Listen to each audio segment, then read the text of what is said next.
I'm not going to go to the gym and have somebody that's morbidly obese be my trainer and tell me how to lift weights and how to diet and what kind of food to eat. Why would I expect somebody that is here illegally enforce the laws of this land? Is extreme protesting what you think are election fraud, or protesting what you would consider non-U.S. citizen? Is that extreme? Is this an extreme conversation we're having? These people are just throwing stuff against the wall to see what sticks and what they can get by with, because again, you have non-citizens that are going to police United States citizens. We had parents in this state.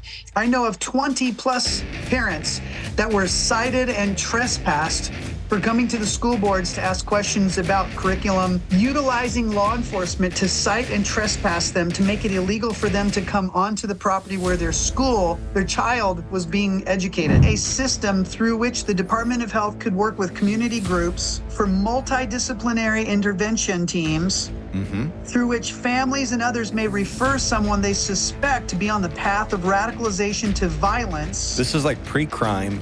The movie Minority Report with Tom Cruise? Yes. Pre-crime. Yes. Truth is freedom. Hello and welcome to Truth is Freedom. I'm Dennis Cummins, the pastor of Experience Church here, and I'm so glad that you're with us today. We have a special guest, Mark Herr, all the way from, he's up in Washington State, same state, we're just at the opposite quarters almost, and he actually oversees the Center for Self-Governance. And the work that he does there is so pivotal, so important. He works with legislators in Washington, D.C., and helping people understand their freedoms and engaging in the civic process as well. But today we're going to be talking about something really crazy, Seattle Police Department. What could be crazy in Seattle Police Department? Well, welcome, Mark Herr. Thank you for being on today. Thank you, Pastor Cummings, for having me back on.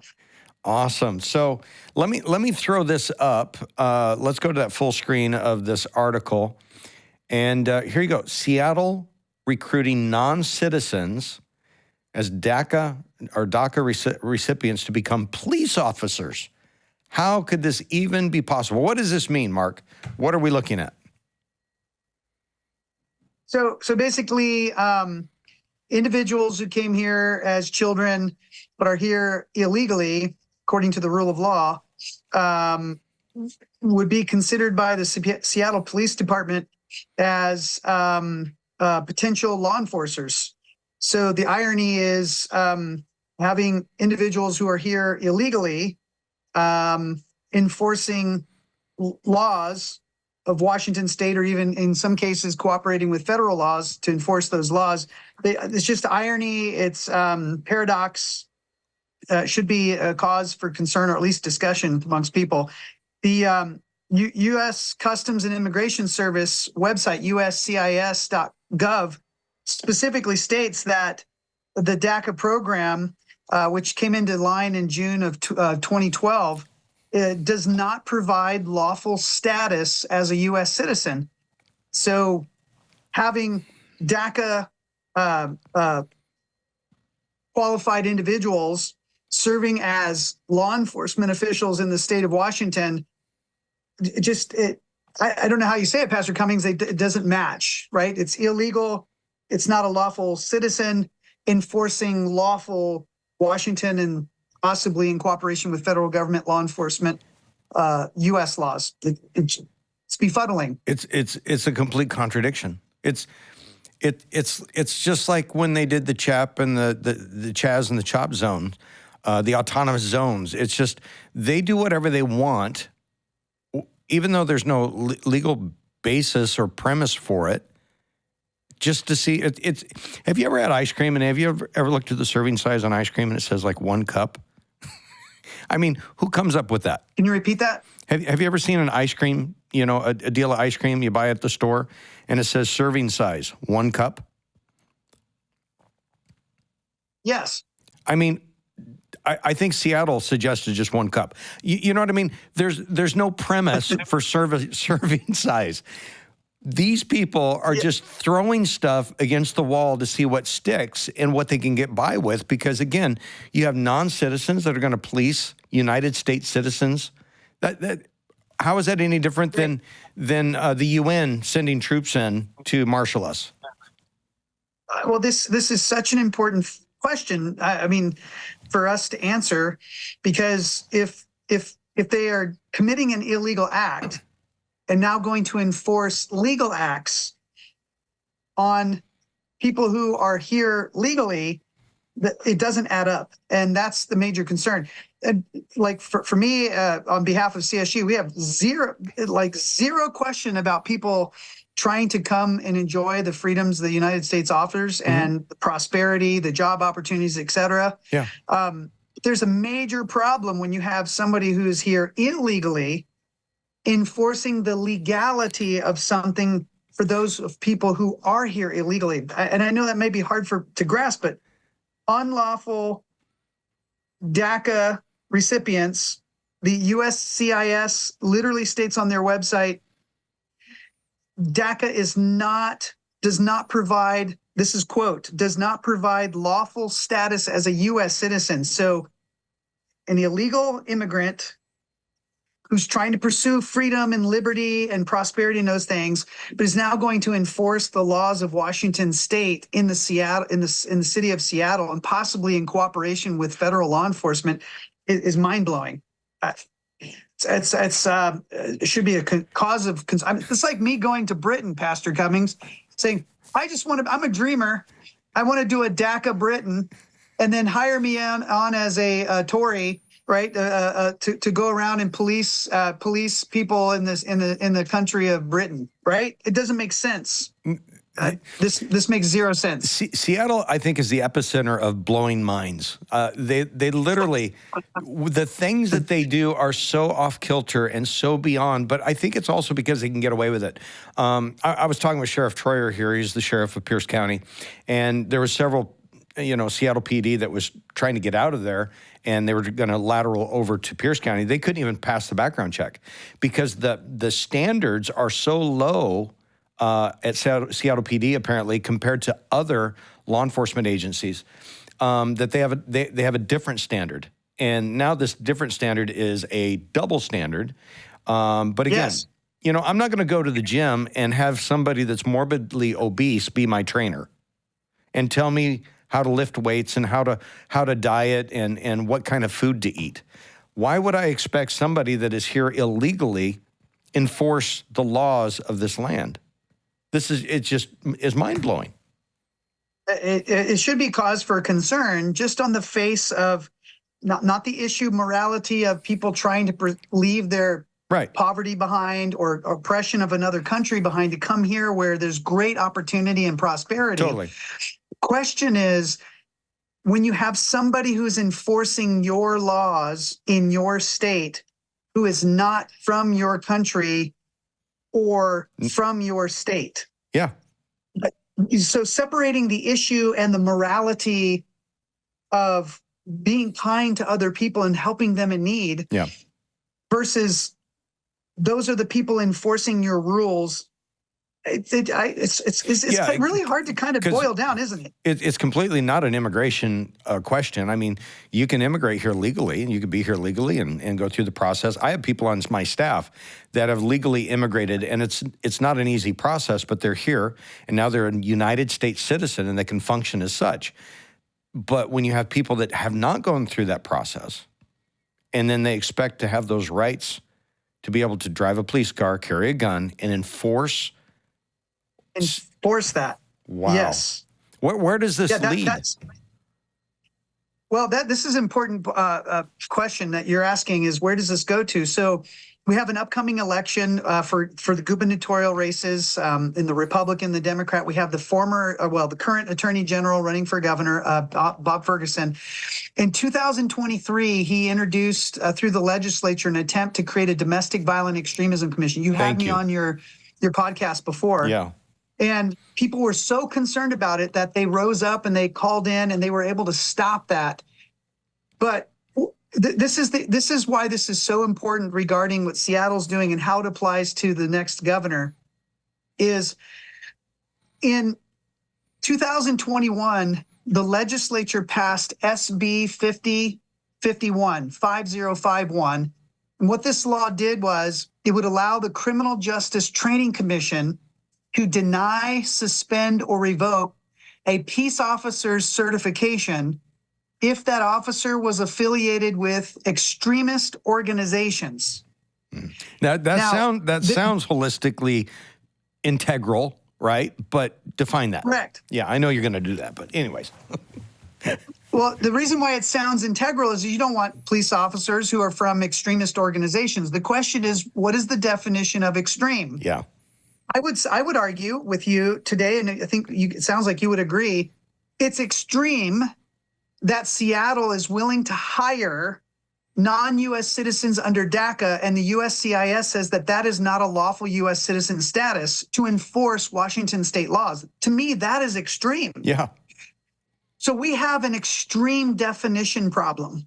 What does extreme mean? We have the Criminal Justice Training Commission, which is responsible for certifying law enforcement officers in the state of Washington, who under this Domestic Violent Extremism Commission, again, we did a previous show with you about this, and you guys were successful at slowing that down, is that the CJTC, this Criminal Justice Training Commission,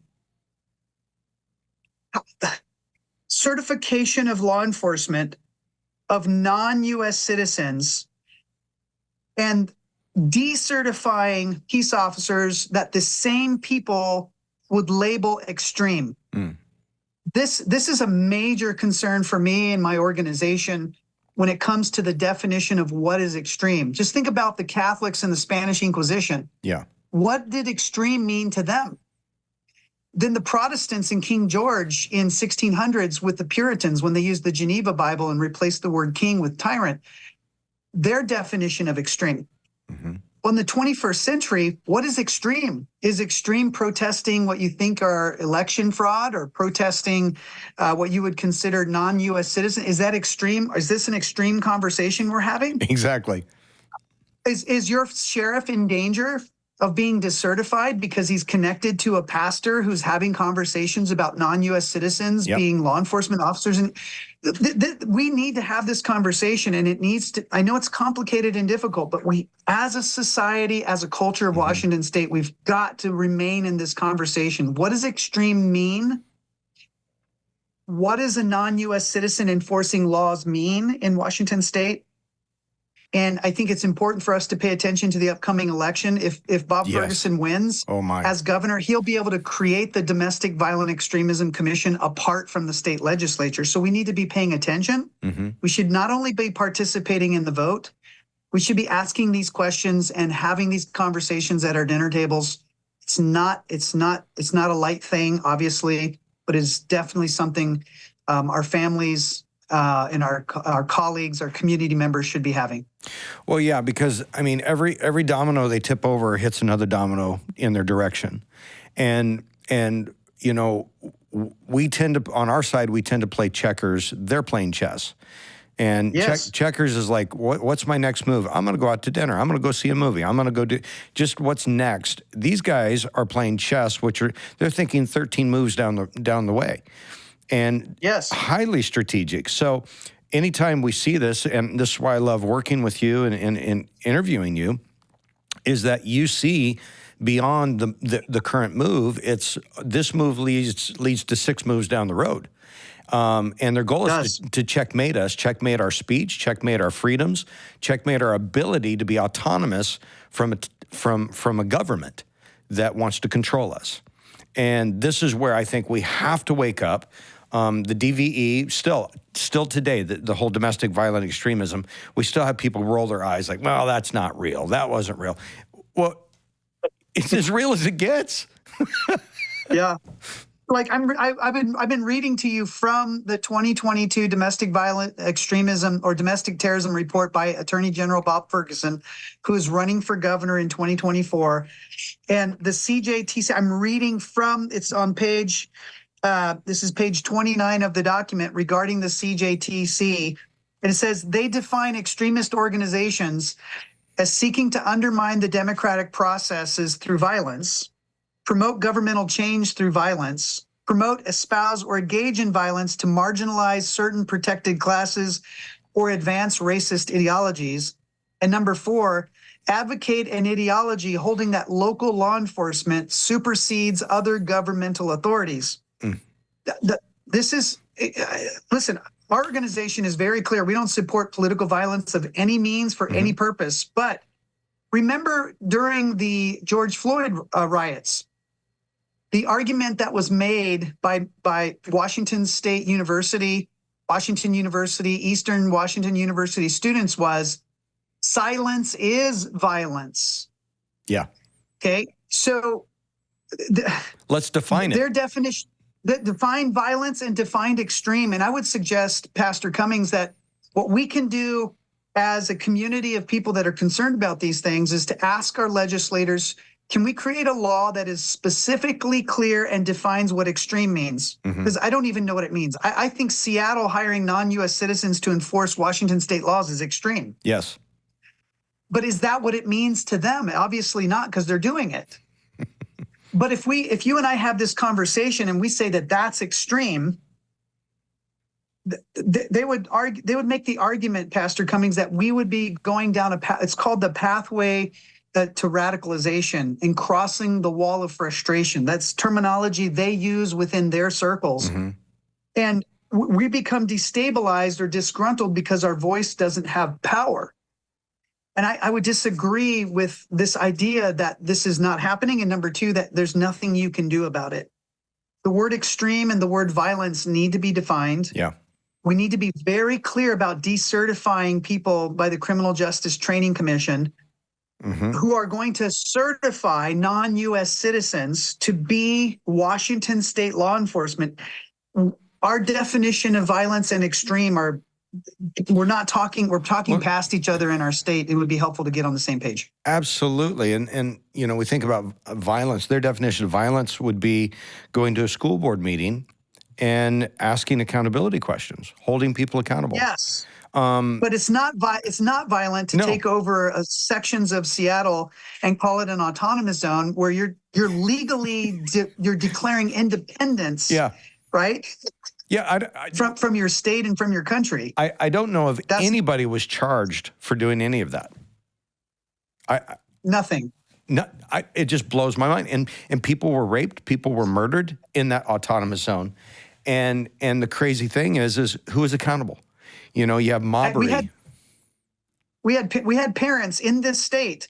I know of 20 plus parents that were cited and trespassed for coming to the school boards to ask questions about curriculum, policy, parental involvement, parental access, literally utilizing law enforcement to cite and trespass them to make it illegal for them to come onto the property where their child was being educated. Yeah. So DEI I think it's the highest level of the next agenda, because that is a framework that all the other things fit under to help them achieve, I think, their ultimate goal. We're seeing it happening in America, diversity, equity, and inclusion. But what floors me is the ability that, like Coca-Cola, they had a training on how to be less white. Okay. So the training for Coca-Cola to be less white was a class, and there was pushback on it suddenly because it came out. So then, it's not mandatory. It's only if you want to come. And it was about how to be less objective, less driven, and less goal-oriented. I mean, pieces that actually lead to productivity, okay, and accountability. And this is kind of the center of what we're running around because, this is diverse, this is equity, this is inclusion. We're including these people to be a part of America. They can be police officers. You can be whatever you want to be in America. I mean, if you can change your gender and you can do whatever, what's to stop somebody that is classified as an illegal alien to be a police officer in Seattle? Yes. So diversity, equity, inclusion, social emotional learning, Common Core, et cetera, are part of the cultural competency standards that are required by the Washington State Legislature for professionals such as school board members, administrators, superintendents, et cetera. the reason for the cultural competency and then the subcategories of DEI, SEL, et cetera, is tied to the abolition movement. The abolition movement believes that any system that oppresses needs to be dismantled. Mm-hmm. So again, it's a definitional question. What does oppression mean to folks that are driving these initiatives, these ideas? For them, they are. This is their strategy to dismantle our system of government by calling it oppressive and then putting people through these different types of training that would unshackle them from whatever their oppressive tendency is. Now, there's some language I'm going to throw out here that they use in their own circles that maybe your audience hasn't heard of. So they refer to racial capitalist system and white body supremacy within their circles. White body supremacy means that, so Dennis, let's say your heritage goes back, 5-6 decades before, generations before you came to America or whatever, that genetically your heritage, your ancestors passed down their white supremacy to you through your genes. There's nothing you can do about it. It just comes out of you. And that the training you need is to help you overcome the evolutionary genetic heritage that was passed down to you of white supremacy. The second is the racial capitalist system, and that is that private property ownership, owning things, and then other demographics within our culture would not have the same equitable opportunity to achieve those. So owning private property in their world is considered a white body supremacist handing down from previous generations, the lords, then eventually private property ownership, and then now home ownership, et cetera. They consider that system to be oppressive. So from their perspective, they don't see us as cognizant of our white supremacy. They see us as genetically white supremacists, and that our racial capitalist system allows us to perpetuate our white supremacy that was handed down to us genetically by our ancestors. Yeah, we're completely oblivious to it. We have no idea how white we are.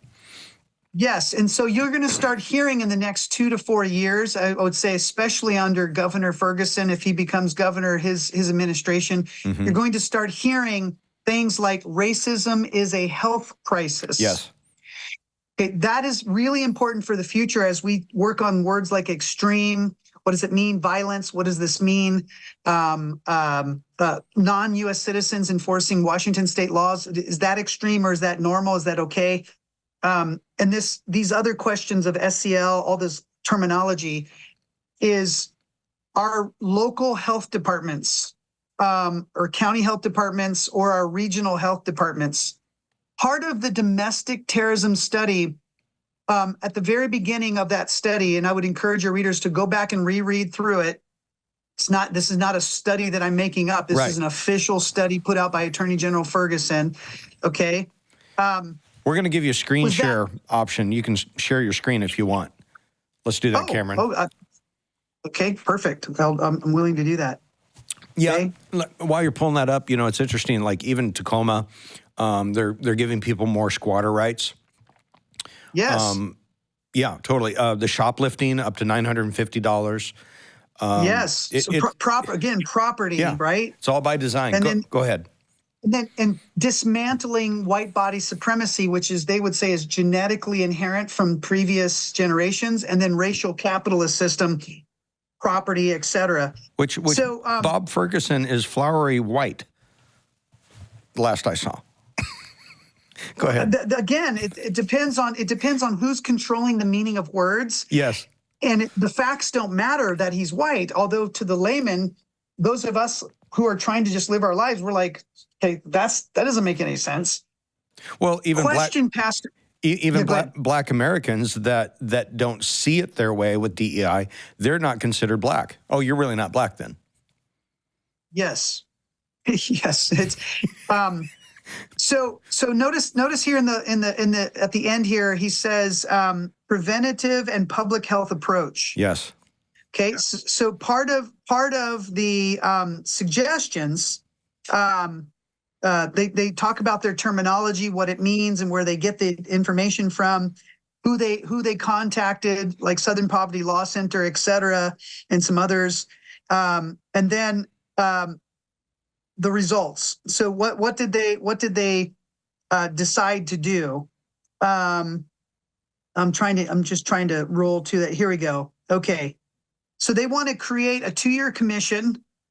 And this commission would be community-led evidence-based solutions regarding disinformation, misinformation, to address signs of radicalization. That goes back to that word extreme. And then develop public health style responses.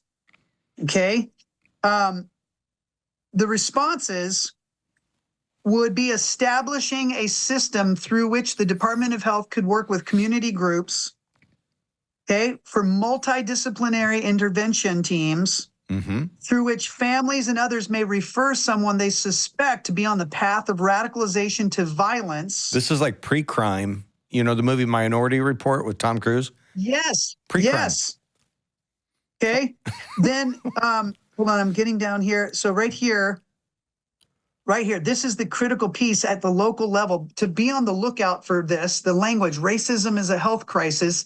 They want to abolish oppressive systems, racial capitalist system. Highlight that, will I'm you? going to highlight it right now. Okay. Funding sources and create a civic education and community support hub to invest in civic education.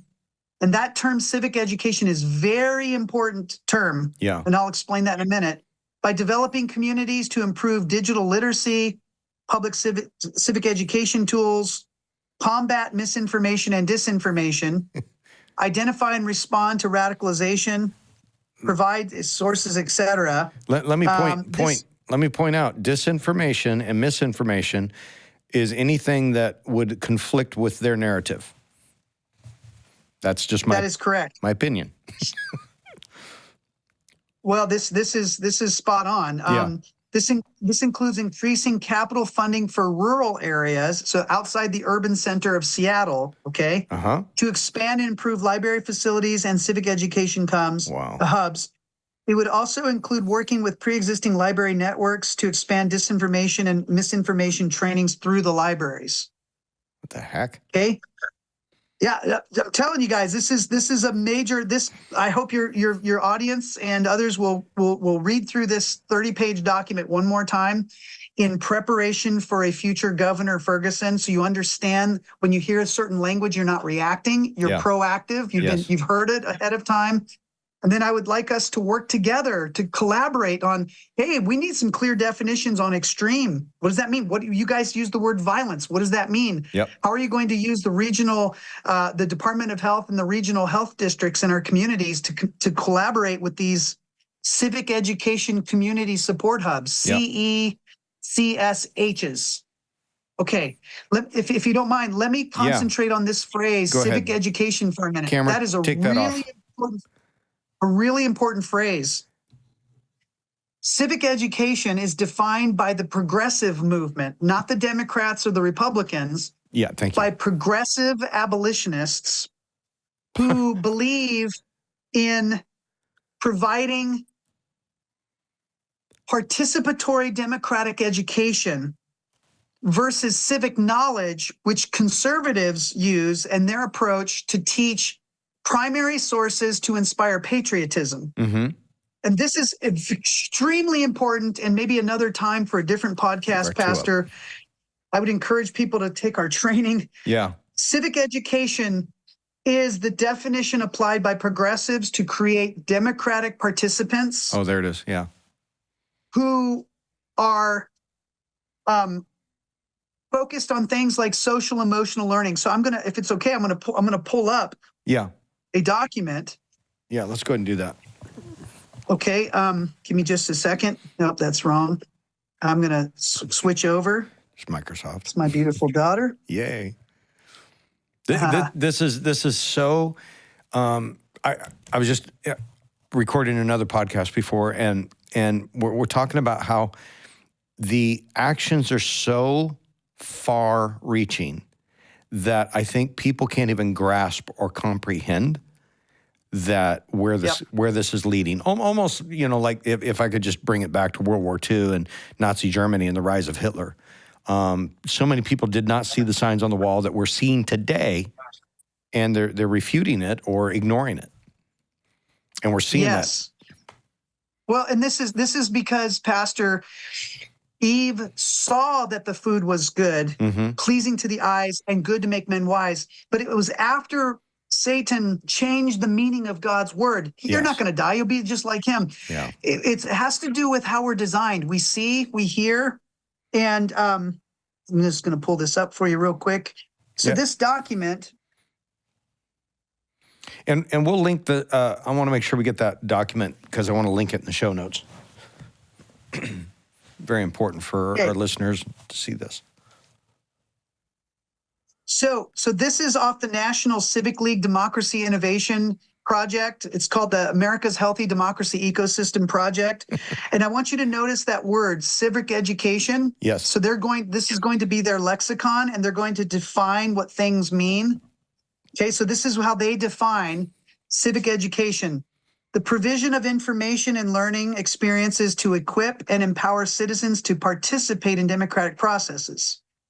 Okay. The education takes many forms, including classroom-based learning, informal training, experiential learning, and informational campaigns, amongst others. Civic knowledge, on the other hand, differs from civic education in that it focuses on instilling patriotic values by teaching American history through the use of primary documents, while civic education includes much broader topics ranging from social emotional learning to social studies. The term civic education is more likely to be used by progressives. And this is the incredibly important part for the Christian community to understand. This is not a Democrat-Republican problem we have. This is a progressive, conservative struggle. Conservatives are viewed by progressives as living in an illusion regarding the existence of God. They believe that individualism, independence, self-mastery, and conservatism are illusions. And so they justify how they treat us and people that believe in individualism or self-mastery as less than, as on the road to radicalization, as potential violent extremists.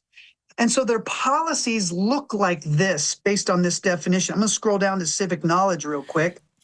What? Civic knowledge. Go ahead. Yeah, go ahead. No, go ahead. So civic knowledge is defined as a type of, can't find there it is, that focuses on instilling patriotic values by teaching American history through the use of primary documents.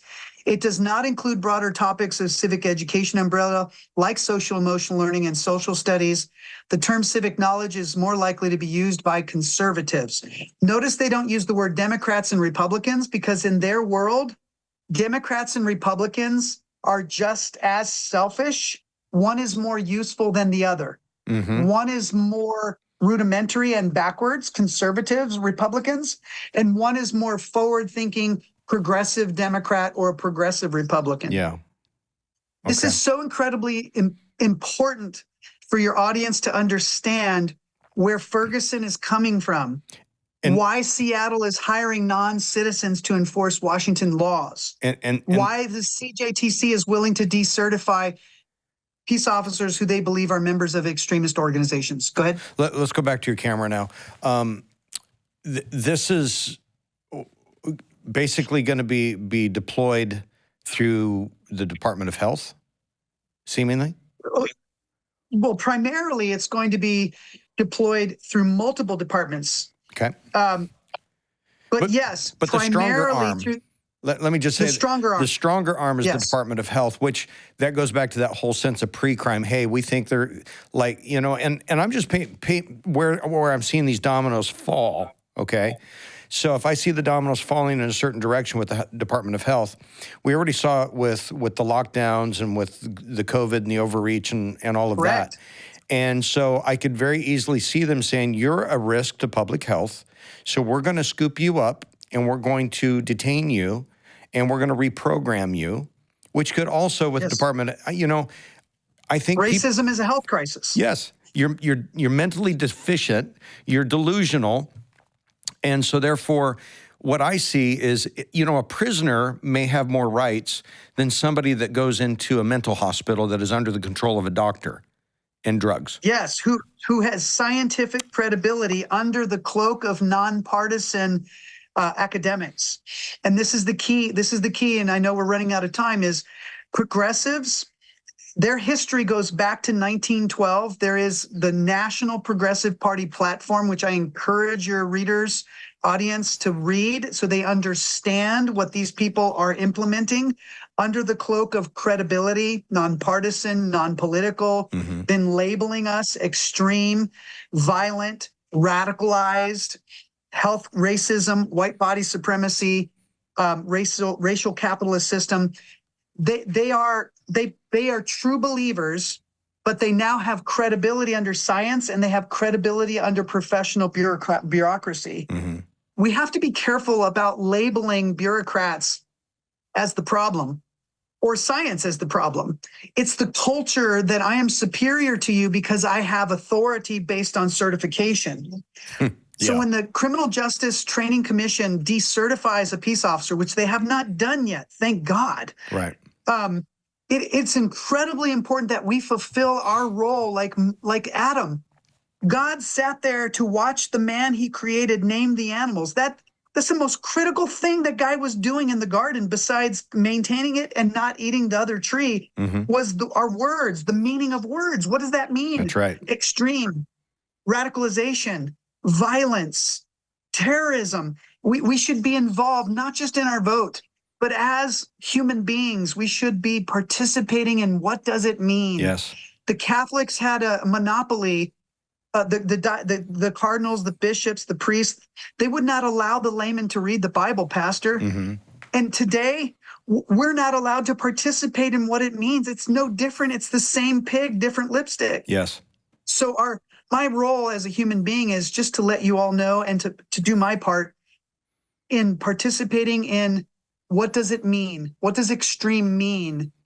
And for a progressive, they justify it as white body supremacy is a person who is genetically predisposed to racism, racial capitalist system based on our heritage of owning property and leaving out minorities and those kinds of things. And we have no argument for that other than what is extreme, what is violence, what is domestic terrorism, criminal justice. Why is non-U.S. citizens enforcing Washington laws? We should be a part of those conversations, not just voting in November. So good, man. Thank you, Mark. I tell you, these are things that we have to be aware of. We have to know not just what they're doing now, but what does now lead to in the future. And so these are the pieces. I guess we lost him. His call was dropped. So thank you. Mark, we'll get back in contact with you. But I trust this has been enlightening for you to help you understand what we need to do, how do we need to engage, especially this next election. We have to be a part, we have to have our voice, and we have to use it. Thank you for watching this episode. Make sure to share this out, and remember, truth is freedom.